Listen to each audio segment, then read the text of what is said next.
नमस्कार।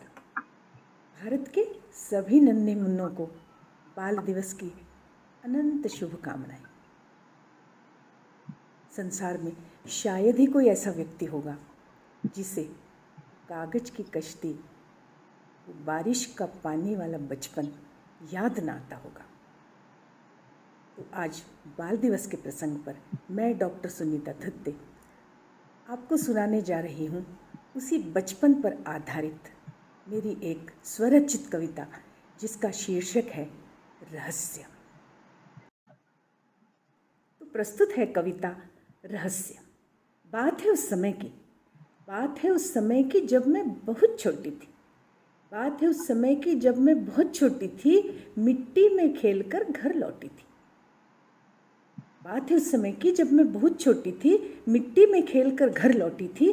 देखा मैंने कोई रंग बिरंगी बड़ी सी नीली पीली फूली सी वस्तु वहाँ पड़ी थी। कोई रंग बिरंगी बड़ी सी नीली पीली फूली सी वस्तु वहाँ पड़ी थी। मैं उसे अपलक निहारते विस्मय में खड़ी थी। फिर माँ के इशारे पर उसकी ओर बढ़ी थी। मैंने उसे उठाया, गले से लगाया, स्नेह सिक्त हो जरा सा दबाया। मैंने उसे उठाया, गले से लगाया, स्नेह सिक्त हो जरा सा दबाया।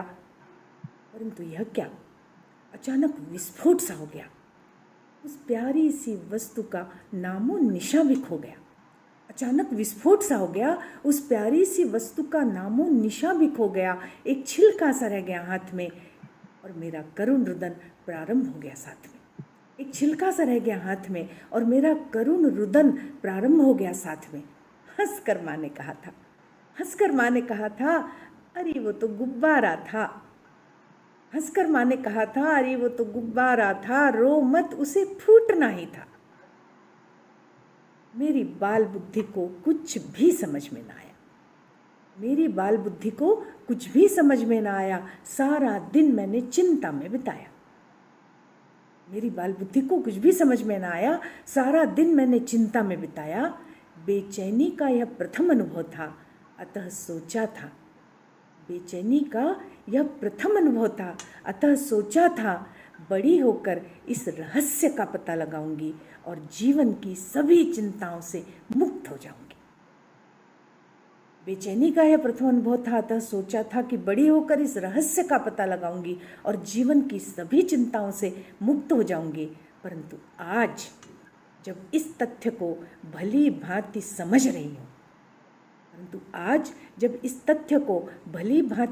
रही हूँ तो दूसरी चिंताएं बहुत बढ़ रही हैं, इसका स्पष्ट अनुभव कर रही।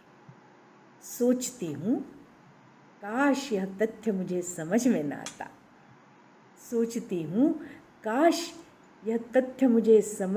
आता। मुझे कुछ न चाहिए, बस मेरा बाल जीवन मुझे मिल जाता।